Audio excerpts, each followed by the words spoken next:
Good afternoon, dear students. போன வீடியோல நம்ம யூனிட் 3ல முதல் 3 டாபிக் ஹைபோதசிஸ் உடைய introduction, definition of hypothesis, characteristics of a good hypothesis அப்படிங்கிற 3 டாபிக் நடத்தியிருந்தேன். இந்த வீடியோல types of hypothesis, types of errors in hypothesis, steps in hypothesis testing அப்படிங்கிற 3 டாபிக் தான் நடத்த போறேன். இதுல ஃபர்ஸ்ட் நம்ம பார்க்க போறது டைப்ஸ் ஆஃப் ஹைபோதசிஸ். ஒரு கருதுகோள்ல என்னென்ன டைப்ஸ் இருக்கு, என்னென்ன வகைகள் இருக்கு அப்படிங்கிறத பார்க்கலாம். ஸோ ஒரு சில டெக்ஸ்ட் புக்ல வந்து டிஸ்கிரிப்டிவ் ஹைபோதசிஸ், ரிலேஷனல் ஹைபோதசிஸ் அப்படின்னு 2 டைப் கொடுத்துருப்பாங்க. இன்னும் ஒரு சில டெக்ஸ்ட் புக்ஸ்ல நல் ஹைபோதசிஸ், ஆல்டர்னேட் ஹைபோதசிஸ் அப்படின்னு கொடுத்துருந்தாங்க. ஸோ நான் என்ன பண்ணியிருக்கேன், இந்த 4மே நான் உங்களுக்கு எக்ஸ்பிளனேஷன் கொடுத்துருக்கேன். இதுல உங்களுக்கு 5 மார்க் கொஸ்டின்ல கேட்டாங்க அப்படின்னா நல் ஹைபோதசிஸ், ஆல்டர்னேட் ஹைபோதசிஸ் அப்படிங்கிற கிளாசிபிகேஷன் எடுத்து எழுதுங்க. ஏன்னா அதுதான் ரொம்ப இம்பார்ட்டன்டான டைப்ஸ். ஸோ 10 மார்க்ல கேட்டாங்க அப்படின்னா இந்த 4ஐயும் சேர்த்து நீங்க வந்து எழுதிருங்க. ஸோ நம்ம ஃபர்ஸ்ட் பார்க்க போறது டிஸ்கிரிப்டிவ் ஹைபோதசிஸ் அப்படின்னா என்ன. ஸோ டிஸ்கிரிப்டிவ் அப்படிங்கிற வார்த்தைக்கு என்ன அர்த்தம் அப்படின்னா விளக்கமாக சொல்றதுதான் வந்து டிஸ்கிரிப்டிவ். அப்ப நம்மளுடைய கருதுகோளை டீடைல்டா நம்ம எக்ஸ்பிளைன் பண்ணிட்டோம் அப்படின்னா அதுக்கு பேர் தான் வந்து descriptive hypothesis. So these are propositions that typically state the existence, size, form or distribution of some variable. Propositions அப்படிங்கிற இந்த வார்த்தைக்கான என்ன அர்த்தம், முன்மொழிகள். So நம்ம descriptive hypothesisல நம்ம எதை வந்து ஒரு proposition முன்மொழிகளா சொல்லணும் அப்படின்னா they should typically state the existence. எதனால நம்ம இந்த ஹைபோதசிஸ் செட் பண்றோம், சைஸ் அளவு எத்தனை பர்சன்டேஜ் அப்படிங்கிற அளவை சொல்லணும் அந்த ஹைபோதசிஸ், ஃபார்ம் யாருக்கு இது பொருந்தும், டிஸ்ட்ரிபியூஷன் எங்க இது வந்து பொருந்தும் அப்படிங்கிறத சொல்றோம் அப்படின்னா அதை தான் வந்து டிஸ்கிரிப்டிவ் ஹைபோதசிஸ் அப்படின்னு சொல்றாங்க. Example, the current unemployment status in rural India is nearly 50% of the population. அப்போ இந்தியா அப்படிங்கிற நாட்டுடைய மக்கள் தொகை பாப்புலேஷன் எடுத்துக்கிறீங்க அப்படின்னா அதுல 50% பேர் அன்எம்ப்ளாய்மெண்ட் ஸ்டேட்டஸ்ல இருக்காங்க. அப்படின்னா என்னது, வேலை வாய்ப்பு இல்லாம வேலை வாய்ப்புக்காக காத்திருக்கிறாங்க, இல்ல வேலை வாய்ப்பு இல்லாம தவிக்கிறாங்க. இது யாருக்கு பொருந்தும் அப்படின்னு பாத்தீங்கன்னா ரூரல் இந்தியா அப்படின்னா கிராமப்புறத்துல இருக்கிற மக்களை சொல்றாங்க. அப்போ இந்த எக்ஸாம்பிள் என்ன சொல்றாங்க, இந்திய நாட்டுல கிராமப்புறத்துல இருக்கிற மக்கள்ல 50% பேருக்கு வேலை இல்லை அப்படின்னு சொல்றாங்க.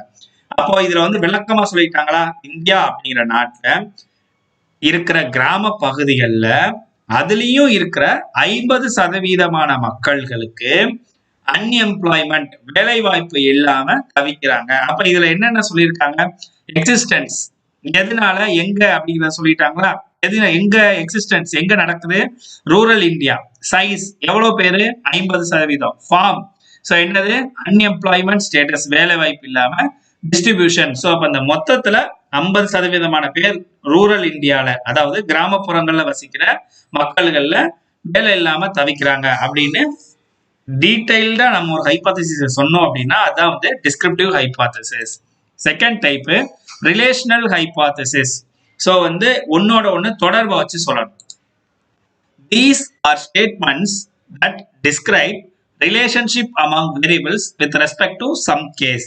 So இங்க நம்ம சொல்ற அறிக்கையில இந்த அறிக்கையில வந்து எது எதனோட தொடர்புல இருக்கு, எதை மாற்றினா எது மாறும் அப்படிங்கிற ரிலேஷன்ஷிப் ஒரு வேரியபிளுக்கும் இன்னொரு வேரியபிளுக்கும் இடையில இருக்க அந்த தொடர்பை சொல்லணும். சரிங்களா?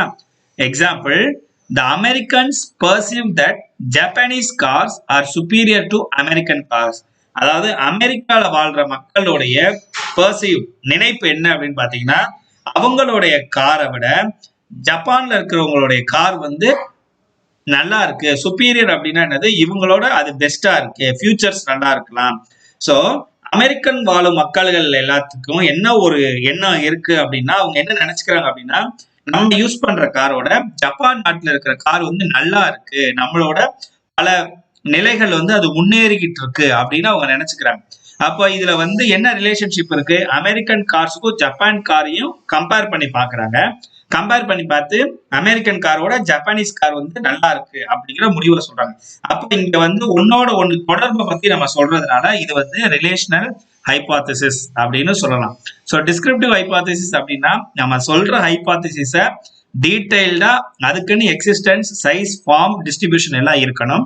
ரிலேஷனல் ஹைபாத்தசிஸ் அப்படின்னா ஒன்னோட ஒண்ணு தொடர்பை பத்தி நம்ம சொல்லியிருக்கணும். So relational hypothesis R classified into 2 types.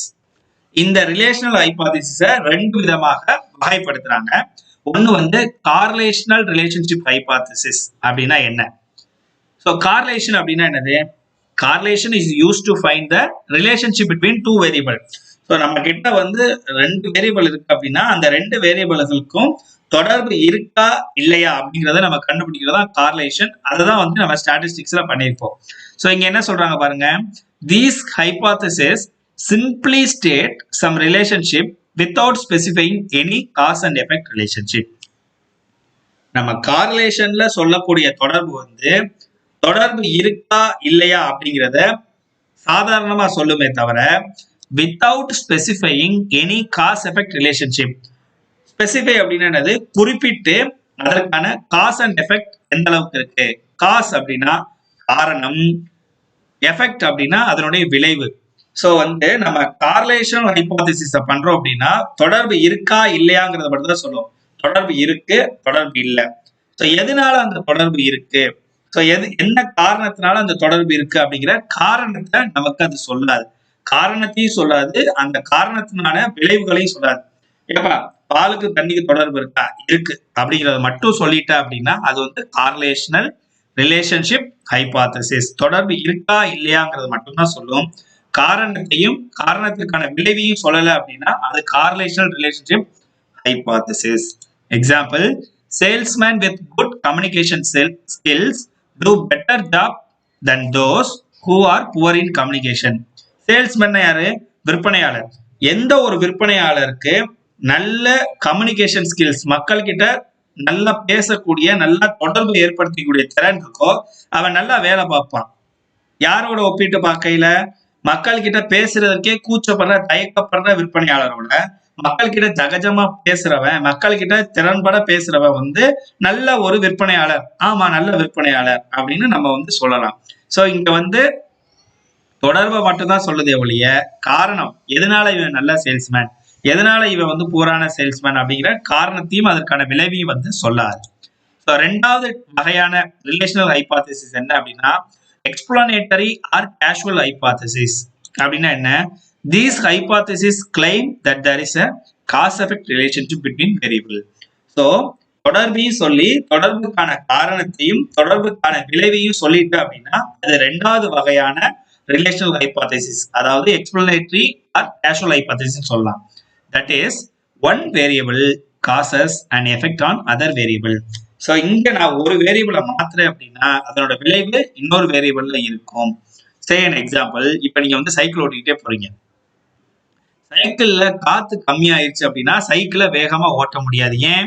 நம்ம வந்து எஃபர்ட்ஸ் அதிகமா போடணும். அப்ப நம்ம இங்க காத்தை கம்மி பண்ண வண்டியோடைய வேகம் வந்து கம்மியா இருக்கும். இல்ல நீங்க 2 வீலரே போற தம்பி, நல்லா ஏர், ஃப்ரண்ட் வீல்ல எவ்வளவு ஏர், பேக் வீல்ல எவ்வளவு ஏர், 30-40 வச்சு போற அப்படின்னா நீ 40ல போறீங்கன்னா 40 கிலோமீட்டர் ஸ்பீட்ல நல்லா ஃபுல் ஃபோர்ஸ்ல போகும். இதே இது வந்து 2 டயரும் பஞ்சர், உன்னையால வண்டியை நீ 40ல முறுக்குனீங்கன்னா வண்டியை வந்து கண்டிஷனா ஓடுமா? ஓடாது. அப்ப காத்து இருந்தாதான் வண்டி வந்து கண்ட்ரோல்லயும் இருக்கும், வேகமும் கொடுக்கும். அப்ப யாருக்கும் ஸ்பீடுக்கும் ரிலேஷன்ஷிப் இருக்கானா? இருக்கு. நீ ஏரை கம்மி பண்ண ஸ்பீடு கம்மியாகும். ஸோ காத்து சரியான அளவுல இருந்ததுன்னா ஸ்பீடு வந்து அதிகமா இருக்கும். அப்ப காரணத்தையும் காரணத்துக்கான விளைவு, காற்று தான் காரணம், அதனோட விளைவு என்னது? ஸ்பீடு. ஸோ அப்போ எந்த ஒரு ஹைபோதேசிஸ்ல வந்து காரணமும் காரணத்திற்கான விளைவையும் நம்ம எக்ஸ்பிளைன் பண்றோமோ அதுதான் வந்து explanatory hypothesis. Example, an increase in family income leads to an increase in the percentage of expenditure. யார் ஒருவருக்கு தான் குடும்பத்திற்கான வருமானம் கூட செலவு கூடும். இப்போ உங்ககிட்ட 10 ரூபா தான் இருக்கு அப்படின்னா 10 ரூபாய்க்கு உள்ளதான் நீ செலவு பண்ணுவ. உன்னையால 30 ரூபா செலவு பண்ண முடியுமானா செலவு பண்ண முடியாது, ஏன்னா உங்ககிட்ட காசு இல்லை. இதே இது உங்ககிட்ட 100 ரூபாய் இருக்கு, நீ 30 ரூபாய் செலவு பண்ணுவியான்னு கேட்டா தாராளமா நீ செலவு பண்ணலாம். சோ அப்ப யாருக்கெல்லாம் வருமானம் கூடுதோ அவங்க எல்லாருமே வந்து செலவும் கூடும். சோ அப்ப வருமானத்துக்கு ஏற்ற செலவு தான் நம்ம பண்றோம் அப்படிங்கறத சொல்றது வந்து எக்ஸ்பிளனேட்டரி ஹைபோதசிஸ். சோ ஒரு புக்ல இந்த 2 டைப்பையும் கொடுத்திருப்பாங்க. அந்த ரெண்டாவது டைப் ரிலேஷனல் ஹைபோதசிஸ் உள்ள 2 டைப் இருக்கும். சோ இன்னும் ஒரு சில புக்ல வந்து நல் ஹைபோதசிஸ், ஆல்டர்னேட் ஹைபோதசிஸ் கொடுத்திருப்பாங்க. அதை தான் நம்ம இங்க பாக்குறோம். நல் ஹைபோதசிஸ், நல் அப்படிங்கிற வார்த்தைக்கு என்ன அர்த்தம்னு பாத்தீங்கன்னா ஜீரோ அப்படிங்கிறது அதோட மீனிங். ஒண்ணுமே இல்லை அப்படின்னா அதான் வந்து நல் hypothesis. A null hypothesis is a statement about a population parameter and the test is used to decide whether or not to accept the hypothesis. அப்படின்னா ஒரு நல் ஹைபோதசிஸ் அப்படிங்கிறது பாப்புலேஷன் உள்ள, அதாவது மக்கள், பாப்புலேஷன்ங்கிறது என்னது ஹோல். நம்ம ரிசர்ச் மெத்தடாலஜி பொறுத்த வரைக்கும் பாப்புலேஷன் அப்படிங்கிறது 100%. எதை நம்ம வந்து 100% சொல்றோமோ அதான் வந்து பாப்புலேஷன். அப்ப 100% மக்களையும் நம்ம வந்து அளவெடுக்கிறதுக்கான அந்த அளவு தான் வந்து பெராமீட்டர். சோ அந்த 100% மக்களையும் நம்ம வந்து அளவெடுத்து நம்ம இந்த ஹைபோதசிஸ அக்செப்ட் பண்ணலாமா வேண்டாமா அப்படிங்கிறத பொதுவா சொல்றதுதான் இந்த நல் hypothesis. It generally state there is no association between variable. So எப்போ நீங்க நல் ஹைபோதசிஸ் எழுதினாலும் ஒரு வேரியபிளுக்கும் இன்னொரு வேரியபிளுக்கும் தொடர்பு இல்லை அப்படின்னு தான் நீங்க வந்து எழுதணும். ஏன்னா நான் ஏற்கனவே என்ன சொல்லியிருக்கேன், நல் அப்படிங்கிற வார்த்தைக்கு ஜீரோ, ஒண்ணு இல்லை அப்படிங்கிறதா அதோடைய பொருள். சோ தொடர்பு இல்லை அப்படின்னு நீங்க சொன்னீங்கன்னா தான் அது நல் ஹைபோதசிஸ். அப்ப இதுக்கு பேரே என்னது, இந்த ரிலேஷன்ஷிப்பே இல்லை, தொடர்பே இல்லை அப்படிங்கிறதா நல் ஹைபோதசிஸ். சோ நல் ஹைபோதசிஸ்ல ஸ்டேட்மெண்ட் எப்போதுமே நீங்க எப்படி எழுதணும், there is no association between variable, எந்த தொடர்பும் இல்லை அப்படின்னு சொன்னீங்கன்னா நல் hypothesis. It is denoted by H0. இத நல் ஹைபோதசிஸை எப்போதுமே சிம்பிள்ல நம்ம வந்து H போட்டு கீழே 0 போடுவோம். சோ 0 அப்படிங்கிறது எதை குறிக்குது, இங்க எந்த தொடர்பும் இல்லை, இது 0 அப்படின்னா எந்த விதமான சம்பந்தமும் இல்லைங்கிறது 0. Hங்கிறது ஹைபோதசிஸை குறிக்குது. சோ ரெண்டாவது டைப் ஆல்டர்னேட் ஹைபோதசிஸ். ஆல்டர்னேட்னா இதுக்கு எதிரானது. So it generally states there is an association between variable. So அங்க வந்து நம்ம என்ன சொல்லிட்டோம், எந்த விதமான சம்பந்தமும் இல்லை அப்படின்னு சொல்றது நல். அப்ப சம்பந்தம் இருக்கு அப்படிங்கறத சொல்றது alternate hypothesis. There is an association between variable. அப்ப சம்பந்தம் இருக்கு, தொடர்பு இருக்கு அப்படிங்கறத சொல்றது alternate hypothesis. It is denoted by H1. இங்க 0 சம்பந்தம் இல்லைன்னு சொல்லிட்டோம், இங்க சம்பந்தம் இருக்கிறதுனால நம்ம 1 அப்படின்னு வச்சுக்கிறோம், H1. So alternate hypotheses are further classified into 2 types. இந்த alternate hypothesis உள்ளேயே இன்னும் 2 டைப் இருக்கு. அது என்னன்னு பாத்தீங்கன்னா நான் டைரக்ஷனல் alternate hypothesis, ரெண்டாவது டைரக்ஷனல் alternate hypothesis. இதுல டைரக்ஷன் அப்படின்னா என்னது, திசை. எந்த விதமான திசையும் இல்லாம சம்பந்தம் இருக்கு அப்படிங்கறத நம்ம சொல்றோம் அப்படின்னா அது நான் டைரக்ஷனல். இங்க என்ன சொல்றாங்க பாருங்க, it states that there is a difference or not equal to. அப்படின்னா ரெண்டும் சமமா இல்ல அப்படின்னு சொல்லிட்டீங்கன்னா சமமாக இல்ல அப்படின்னு சொல்றோம். இப்ப இதோடைய சிம்பல் வந்து μ1 not equal to μ2. இப்ப எனக்கும் உங்களுக்கும் சம்பந்தம் இல்ல. இப்ப என்கிட்ட ஒரு அமௌண்ட் இருக்கு, என்கிட்ட வந்து இப்ப வந்து 5 ரூபாய் இருக்கு, உங்ககிட்ட வந்து இப்ப 7 ரூபாய் இருக்கு. இப்ப நம்ம டெஸ்ட் பண்றோம், 2 பேர்கிட்டயும் சரி சமமான தொகை இல்ல அப்படிங்கறத சொல்லிடுவோம். ஆனா யாருக்கிட்ட அதிகமா இருந்துச்சு யாருக்கிட்ட கம்மியா இருந்துச்சுன்னு சொல்ல முடியாது. இப்ப என்கிட்ட 5 ரூபாய் இருக்கு, உங்கள்கிட்ட 7 ரூபாய் இருக்கு. அப்ப 5ம் 7ம் சமமா அப்படின்னு கேட்டா நோ, அதை சொல்றதுதான் நான் டைரக்ஷனல். யாருக்கிட்ட அதிகமா இருக்கு யாருக்கிட்ட கம்மியா இருக்குன்னு சொல்ல மாட்டோம். நாட் ஈக்குவல், சமமாக இல்லை அப்படிங்கறத மட்டும் தான் சொல்லுவோம். டைரக்ஷனல் அப்படின்னா திசையை காட்டும், யாருக்கிட்ட அதிகமா இருக்கு இல்ல யாருக்கிட்ட கம்மியா இருக்கு. It states one is greater or one is lesser. இப்போ வந்து கிரேட்டர்னா வந்து எப்படி சொல்லலாம், உங்ககிட்ட இருக்கிற தொகை அதிகம் அப்படின்னு சொன்னீங்கன்னா கிரேட்டர் அப்படி சொல்லலாம். அப்படி இல்லைன்னா என்கிட்ட இருக்கிற தொகை கம்மி அப்படின்னு நான் சொன்னேன்னா லெஸர். இப்ப நான் உன்னோட கம்மியா வச்சிருக்கேன்ப்பா அப்படின்னு சொன்னா நான் வந்து லெஸர். நீங்க வந்து என்ன சொல்றீங்க, இல்ல நானே வந்து என்ன சொல்றேன், உங்ககிட்ட அதிகமா இருக்கு அப்படின்னா நீங்க கிரேட்டர். அப்போ அதிகம் கம்மி அப்படின்னு சொன்னோம் அப்படின்னா அது வந்து டைரக்ஷன், ஒண்ணு மேல ஒண்ணு கீழே அப்படிங்கிற திசையை குறிக்குது. சமமாக இல்லை அப்படின்னு சொல்லிட்டா யாரு மேல யாரு கீழேன்னு தெரியாது, அது நான் டைரக்ஷனல் ஆல்டர்னேட் ஹைபோதசிஸ். அடுத்து நம்ம பார்க்க போறது types of errors in hypothesis. So இதுதான் types of errors in hypothesis. இந்த டயக்ராம் பார்க்கையிலே உங்களுக்கு தெரியும், இங்க மொத்தம் 2 எரர் இருக்கு. டைப் 1 எரர், ரெண்டாவது எரர் வந்து டைப் 2 எரர். ஸோ இப்போ இதை பாக்குறதோட நான் பிராக்டிக்கலா எக்ஸ்பிளைன் பண்ணா உங்களுக்கு ஈஸியா புரியும். இப்போ நான் ஒரு வேர்ட் டாக்குமெண்ட் ஓபன் பண்ணிடுறேன். சரிங்களா? இப்போ அதே மாதிரி நம்ம ஒரு டேபிள், ஒரு குட்டி டேபிள் ஒன்று வரைவோம்ப்பா.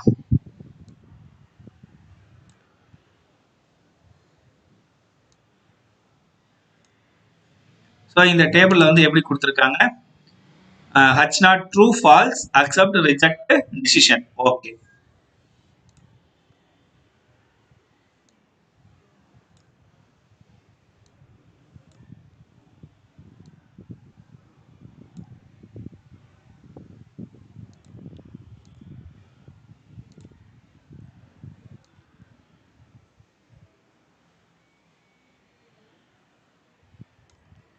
ஓகே, இப்படிதானே இங்க வந்து டேபிள் இருக்கு. இந்த டேபிளை நான் உங்களுக்கு வந்து எக்ஸ்பிளைன் பண்றேன்.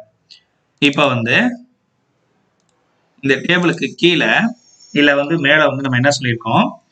H0, அதாவது நம்ம கிட்ட வந்து இருக்கிற தொகை வந்து எவ்வளவு அப்படின்னு பாத்துக்கிறீங்க அப்படின்னா, நான் சொன்ன எக்ஸாம்பிள்ல வந்து எவ்வளவு சொன்னேன்? 5 ரூபாய் இருக்கு அப்படின்னு சொல்லியிருக்கேன். அப்போ இங்க வந்து என்ன சொல்லியிருக்காங்க? இங்க வந்து டெசிஷன் என்ன சொல்லியிருக்காங்க? H0 true falls accept reject. இங்க வந்து H0 வந்து ட்ரூன்னு சொல்றோம், இங்க வந்து H0 வந்து ஃபால்ஸ். இங்க வந்து அக்செப்ட், இங்க வந்து என்ன சொல்லியிருக்காங்க? ரிஜெக்ட் அப்படின்னு சொல்லியிருக்காங்க. சரிங்களா? இப்போ இந்த எழுத்துலாம் கூட கொஞ்சம் நான் பெருசு பண்ணிக்கிறேன். இப்போ தெரியுதுங்களா? சரி, இப்ப வந்து H0 வந்து 5ன்னு சொல்லியிருக்கேன். அதாவது என்கிட்ட இருக்கிற தொகை வந்து 5 ரூபாய் அப்படின்னு சொல்லியிருக்கேன். அதை நீங்க ரிசல்ட் வச்சு டெஸ்ட் பண்ணி கால்குலேட் பண்ணையில H0 வந்து 5, என்கிட்ட இருக்கிற தொகை வந்து 5 ரூபாய் தான் அப்படிங்கிறத நீங்க வந்து சரியா சொல்லிட்டீங்க. என்கிட்ட இருக்கிற தொகை வந்து 5 ரூபாய் தான் அப்படின்னு டெஸ்ட் பண்ணி சரியா சொல்லிட்டீங்க. அப்போ H0 வந்து 5 அப்படிங்கிறத ட்ரூ நீங்க வந்து இங்க என்ன பண்ணிட்டீங்க? சரியாக நீங்க வந்து இங்க வந்து சொல்லிட்டீங்க. H0 = 5 அப்படின்னு வந்து நீங்க சொல்லிடுறீங்க.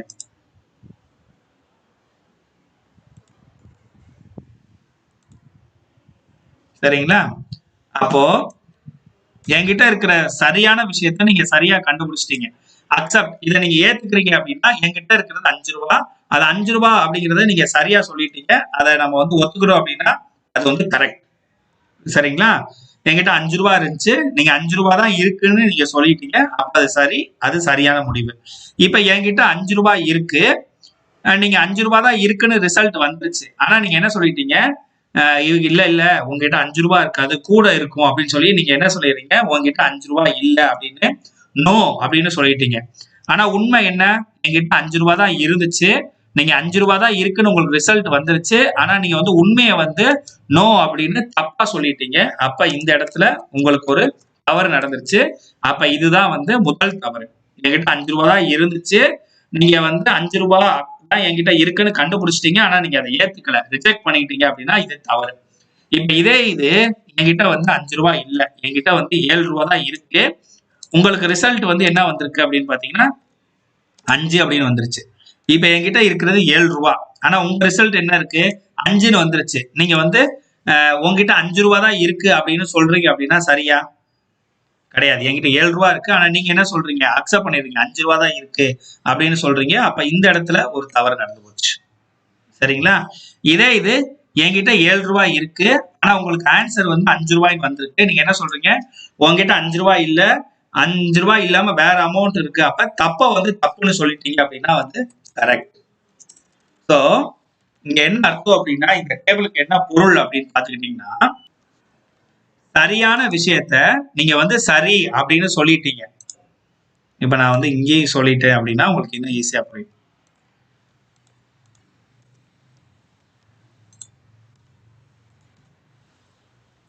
இப்ப என்கிட்ட 5 ரூபாய் இருக்கு, நீங்களும் வந்து 5 ரூபாய் தான் அப்படிங்கிறத ஏத்துக்கிட்டீங்க அப்படின்னா கரெக்ட். என்கிட்ட 5 ரூபாய் இருக்கு, ஆனா நீங்க 5 ரூபாங்கிறத ஏத்துக்கல, ரிஜெக்ட் என்னது? ஒதுக்கிடுறீங்க. ஏத்துக்கல அப்படின்னா தப்பு தானே? என்கிட்ட 5 ரூபாய் இருக்கு, உங்கள்கிட்ட 5 ரூபாய் தான் இருக்கு அப்படிங்கிறத நீங்க ஏத்துக்கிட்டீங்கன்னா கரெக்ட். அதே இது வந்து என்கிட்ட வந்து 5 ரூபாய் இருக்கு, நீங்க ஆனா வந்து ஒத்துக்க மாட்டேங்கிறீங்க அப்படின்னா இந்த இடத்துல வந்து தப்பு நடந்து போச்சு. அப்ப இந்த இடத்துல தப்பு, ரெட் கலர். இதே இது என்கிட்ட 7 ரூபாய் இருக்கு, ஆனா நீங்க என்ன சொல்றீங்க? உங்ககிட்ட 5 ரூபாய் தான் இருக்கு அப்படின்னு சொன்னீங்கன்னா இந்த இடத்துல ஒரு தப்பு நடந்து போச்சு. சரிங்களா? அதே இது என்கிட்ட 7 ரூபாய் இருக்கு, நீங்க என்ன சொல்றீங்க, உங்ககிட்ட 5 ரூபாய் இல்ல அப்படின்னு தப்ப கரெக்டா தப்புன்னு சொல்லிட்டீங்கனாலும் கரெக்ட். அப்போ முதல் தப்பு என்ன நடந்துச்சு, சரியான விஷயம் ட்ரூ உண்மையான விஷயத்த நீங்க நிராகரிச்சிட்டீங்க, இது டைப் 1 எரர். உண்மையான விஷயத்த நீங்க நிராகரிச்சிட்டீங்க, இது டைப் 1 எரர். டைப் 2 எரர்ங்கிறது என்னது, தவறான விஷயத்த நீங்க ஏத்துக்கிட்டீங்க அப்படின்னா அது டைப் 2 எரர். திரும்பவும் சொல்றேன், உண்மைய நிராகரிச்சீங்க அப்படின்னா அது டைப் 1 எரர். பொய்ய நீங்க ஏத்துக்கிட்டீங்க அப்படின்னா அது டைப் 2 எரர். அதுதான் இந்த ஸ்லைட்ல நமக்கு சொல்லியிருக்காங்க. சோ இந்த ஸ்லைடு நல்லா பாருங்க. சோ உண்மையான விஷயத்த ஏத்துக்கிறீங்க அப்படின்னா சரியான முடிவு, உண்மையான விஷயத்த ரிஜெக்ட் நிராகரிச்சிட்டீங்க அப்படின்னா அது டைப் 1 எரர், இத ஆல்பா எரர்னு சொல்லுவாங்க. அது மாதிரி பொய்யான விஷயத்த நீங்க ஏத்துக்கிறீங்க, பொய்யான விஷயத்த நீங்க ஏத்துக்கிறீங்க அப்படின்னா இது டைப் 2 எரர் பீட்டா. பொய்யான விஷயத்த அது பொய்ன்னு நீங்க நிராகரிச்சிட்டீங்க, அப்ப இதுவும் சரியான முடிவு. அப்ப சரியானதை ஏத்துக்கிட்டீங்கனாலும் சரி, சரியானதை நிராகரிக்கிறீங்க அப்படின்னா டைப் 1 எரர், தப்ப ஏத்துக்கிறீங்க அப்படின்னா அது டைப் 2 எரர். சோ டைப் 1 எரர்னா என்னது, it occurs when one reject the null hypothesis when it is true. அதாவது null hypothesis உண்மையா இருக்கும்போது நீங்க அதை நிராகரிச்சிட்டீங்க, அது type 1 error. So type 1 error is denoted by alpha. இதோட சிம்பல் வந்து ஆல்பா. So type 2 error அப்படின்னா it occurs when one accept the null hypothesis when it is false. பொய்யான விஷயத்தை நீங்க ஏத்துக்கிறீங்க அப்படின்னா அது type 2 error. Type 2 error is denoted by beta. இத வந்து beta error அப்படின்னு சொல்லுவாங்க. So உண்மையான விஷயத்தை நிராகரிச்சிட்டீங்க அப்படின்னா அது ஆல்பா type 1 error. பொய்யான விஷயத்தை நீங்க ஏத்துக்கிறீங்க அப்படின்னா அது beta type 2 error. இது வந்து ரொம்ப ரொம்ப ரொம்ப ரொம்ப முக்கியமான 5 மார்க் क्वेश्चन. சரிங்களா? சோ பொய்யான விஷயத்த நீங்க வந்து ஏத்துக்கிறீங்க அப்படின்னா அது ஒரு எரர், உண்மையான விஷயத்தை நிராகரிக்கிறீங்க அப்படின்னா அது ஒரு எரர். சோ உண்மையை ஏத்துக்கல டைப் 1 எரர், பொய்யை ஏத்துக்கிட்டீங்க அப்படின்னா அது வந்து டைப் 2 எரர். இது கொஞ்சம் கன்ஃபியூஸ் ஆகிற மாதிரி தான் இருக்கும், நீ ஒரு எக்ஸாம்பிள் வச்சு பாத்தீங்கன்னா ஈஸியா புரியும். சோ அடுத்து இந்த வீடியோல நம்ம லாஸ்டா பார்க்க போறது ஸ்டெப்ஸ் ஆர் ப்ரொசீஜர் இன் ஹைபோதசிஸ் டெஸ்டிங். சோ ஒரு ஹைபோதசிஸ் டெஸ்டிங்ல என்னென்ன ஸ்டெப்ஸ் இருக்கு அப்படின்னு பாத்தீங்கன்னா 6 ஸ்டெப் இருக்கும். So testing hypothesis ஒரு கருதுகோளை டெஸ்ட் பண்றது அப்படின்னா என்னன்னா, this is a statement or proposition that we would like to verify whether it is true or not. எந்த ஒரு ஸ்டேட்மெண்ட், எந்த ஒரு கருத்தை எடுத்து அது உண்மையா பொய்யா அப்படின்னு நீங்க நிரூபிக்கிறதுக்காக நீங்க சோதனை பண்றீங்க அப்படின்னா அதுக்கு பேர் தான் டெஸ்டிங். சோ இந்த டெஸ்டிங்ல மொத்தம் 6 ஸ்டெப்ஸ் இருக்கு. First formulate a hypothesis. ஒரு ஹைபோதசிஸை உருவாக்கும். பொதுவா எப்படி உருவாக்கும்னு பாத்தீங்கன்னா நான் சொன்னேன் நல் ஹைபோதசிஸ், ஆல்டர்னேட் ஹைபோதசிஸ். சோ நம்ம சோதனை பண்றதுக்கு ஃபர்ஸ்ட் ஸ்டெப் என்னது, null hypothesis. There is no association between variable H0யும் H1யும் எடுத்து எழுதணும். சோ நம்ம சோதனை பண்றது first step null hypothesis, alternate ஹைபோதசிஸை எடுத்து எழுதணும். Second step select test criterion. So நம்ம எந்த சோதனையை பயன்படுத்த போறோம் அப்படிங்கறத செலக்ட் பண்ணணும், தேர்ந்தெடுக்கணும். There are many techniques from which one is to be chosen. Research மெத்தடாலஜில ஹைபோதசிஸை டெஸ்ட் பண்றதுக்கு நிறைய சோதனைக்கான டெஸ்ட் கருவிகள் இருக்கு. அதுல பெஸ்டான ஒண்ணை நீங்க தேர்ந்தெடுக்கணும். சோ பொதுவா sample size is greater than 30னா இசட் டெஸ்ட் யூஸ் பண்ணணும். அதாவது நம்ம எடுத்துக்கக்கூடிய அந்த சாம்பிள் மாதிரியினுடைய அளவு 30க்கு மேல இருந்தது அப்படின்னா நீங்க இசட் டெஸ்ட் பயன்படுத்தணும். 30க்கு கீழே இருந்தது அப்படின்னா டி டெஸ்ட் பயன்படுத்தணும். சரிங்களா? இது ஒரு ஸ்டாண்டர்ட், இதை வந்து நீங்க ஞாபகம் வச்சுக்கோங்க. நீங்க எடுக்கிற மாதிரியோடைய அளவு 30க்கு மேல இருந்ததுன்னா இசட் டெஸ்ட் ஒரு டெஸ்ட் யூஸ் பண்ணணும், 30க்கு கீழே இருந்ததுன்னா நீங்க டி டெஸ்ட் யூஸ் பண்ணணும். மூணாவது step set up a suitable significance level. அதாவது ஃபர்ஸ்ட் வந்து ஹைபோதசிஸ் ஃப்ரேம் பண்ணிட்டோம், செகண்ட் வந்து என்ன டெஸ்ட் யூஸ் பண்ண போறோம்னு சொல்லிட்டோம், மூணாவது அந்த டெஸ்ட்டுக்கு தகுதியான சிக்னிபிகன்ஸ் லெவலை நீங்க தேர்ந்தெடுக்கணும். சிக்னிபிகன்ஸ் லெவல் அப்படின்னா என்னன்னா எந்த அளவுக்கு நீங்க தவறுகளை ஏத்துக்க போறீங்க அப்படிங்கறத சொல்றதா வந்து சிக்னிபிகன்ஸ் லெவல். இப்போ வந்து உங்களுக்கு ஆன்சர் வந்து 10ன்னு வந்தாதான் கரெக்ட், நீங்க 9ன்னு வந்தாலும் நீங்க அதை கரெக்ட்னு சொல்றீங்க அப்படின்னா நீங்க அந்த தவறை வந்து அனுமதிக்கிறீங்க. எத்தனை சதவீதம் அனுமதிக்கிறீங்க அப்படிங்கறத சொல்றதா வந்து சிக்னிபிகன்ஸ் லெவல். எந்த அளவுக்கு நீங்க தவறை ஏத்துக்கிறீங்க அப்படிங்கறத சொல்றதா சிக்னிபிகன்ஸ் லெவல்.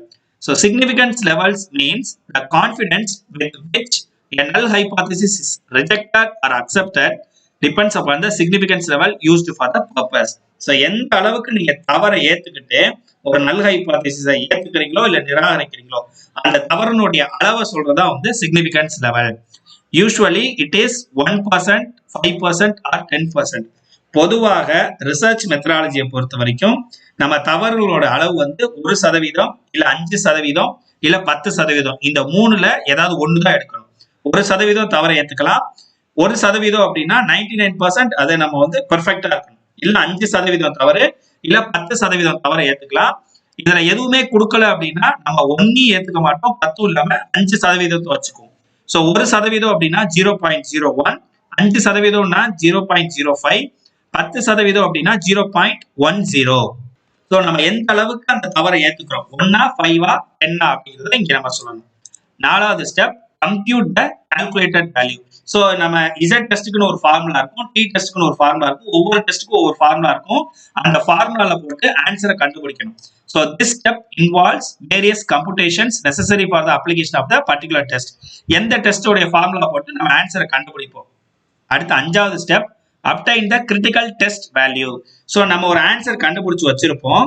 சோ எல்லா ஸ்டாட்டிஸ்டிக்ஸ் புக்குக்கு பின்னாடி டேபிள் வேல்யூ அப்படின்னு ஒரு வேல்யூ இருக்கும், கிரிட்டிக்கல் வேல்யூ இருக்கும். சோ இந்த நம்ம சோதனைக்கு எவ்வளவு ஆன்சர் வரணும் அப்படின்னு அந்த டேபிள்ல கொடுத்திருப்பாங்க. அந்த டேபிள் வேல்யூவை நம்ம எடுத்து பார்க்கணும். Look up the critical value in the appropriate table. ஒவ்வொரு சோதனைக்கும் Z சோதனைக்கு ஒரு டேபிள் இருக்கும், T சோதனைக்கு ஒரு டேபிள் இருக்கும், chi-square சோதனைக்கு ஒரு டேபிள் இருக்கும். சோ ஒவ்வொரு சோதனைக்கும் என்ன முடிவு வரும்னு புக்குக்கு பின்னாடி ஒரு டேபிள் இருக்கும், அந்த டேபிளை எடுத்து நம்ம பார்க்கணும். ஆறாவது ஸ்டெப், மேக் டெசிஷன். இங்க நம்ம முடிவு எடுக்க போறோம். This step involves in the process of accepting or rejecting the null hypothesis at a given level of significance. So 1% இல்ல 5% இல்ல 10% நம்ம தவறுகளை ஏத்துக்கிறோம்னு சொல்றோம்ல, அந்த அளவை வச்சு நம்மளுடைய நல் ஹைபோதேசிஸை அக்செப்ட் பண்றோமா ரிஜெக்ட் பண்றோமா. எப்படி பண்றோம்? If calculated value less than table value, நம்ம டெஸ்ட் போட்டு இங்க நம்ம கால்குலேட் பண்ணிருப்போம் ஒரு மதிப்பு, டேபிள்ல ஒரு மதிப்பு இருக்கும். சோ நம்ம கால்குலேட் பண்ணது ஒரு மதிப்பு, டேபிள்ல ஒரு மதிப்பு இருக்கு. நம்ம கால்குலேட் பண்ண மதிப்பு டேபிள் மதிப்போட கம்மியா இருந்தது அப்படின்னா நல் ஹைபோதேசிஸை ஏத்துக்கணும். நம்ம கால்குலேட் பண்ண மதிப்பு, calculated value less than table value, நம்ம ஃபார்முலால போட்டு கண்டுபிடிச்ச ஆன்சர் டேபிள்ல இருக்கிற ஆன்சரோட கம்மியா இருந்துச்சுன்னா நல் ஹைபோதேசிஸை ஏத்துக்கணும். இது அதிகமா இருந்துச்சு அப்படின்னா நல் ஹைபோதேசிஸை ரிஜெக்ட் பண்ணணும். நம்ம கண்டுபிடிச்ச மதிப்பு டேபிள் வேல்யூ புக்குக்கு பின்னாடி இருக்க டேபிள் மதிப்போட கம்மியா இருந்தது அப்படின்னா நல் ஹைபோதேசிஸை ஏத்துக்கணும். அதிகமா இருக்கு அப்படின்னா நல் ஹைபோதேசிஸை ரிஜெக்ட் பண்ணணும். அப்ப எனக்கு நல் ஹைபோதேசிஸ் வேண்டாம் அப்படின்னா என்ன அர்த்தம்? ஆல்டர்னேட் ஹைபோதேசிஸ் H1 வந்து அக்செப்ட் பண்றோம் அப்படிங்கிறது அர்த்தம். சோ ஃபர்ஸ்ட் ஸ்டெப் வந்து ஹைபோதேசிஸ் எழுதுறோம். செகண்ட் ஸ்டெப்ல வந்து என்ன பண்றோம்? இங்க பாருங்க, ஃபர்ஸ்ட் ஸ்டெப்ல ஹைபோதேசிஸ் எழுதுறோம், செகண்ட் ஸ்டெப்ல என்ன டெஸ்ட் யூஸ் பண்ண போறோம், தேர்ட் ஸ்டெப்ல சிக்னிபிகன்ஸ் லெவல் 1 5 10, நாலாவது கால்குலேட் பண்ற வேல்யூ, அஞ்சாவது டெஸ்ட் வேல்யூ. சோ ஆறாவது கால்குலேஷன் வேல்யூ வந்து டெஸ்ட்டை விட கம்மியா இருந்ததுன்னா ஏத்துக்கிறோம், அதிகமா இருந்ததுன்னா ரிஜெக்ட் பண்றோம். சோ இந்த வீடியோல நம்ம என்னென்ன பார்த்தோம்? Types of hypothesis, types of errors in hypothesis, steps in hypothesis testing அப்படிங்கிற 3 டாபிக்கை பத்தி டிஸ்கஸ் பண்ணோம். சோ இந்த 3 டாபிக்ல ஏதாவது சந்தேகம் இருந்ததுன்னா கீழே இருக்க கமெண்ட் பாக்ஸ்லயோ இல்ல வாட்ஸ்அப்லயோ உங்க கொஸ்டினை கேளுங்க. தேங்க்யூ.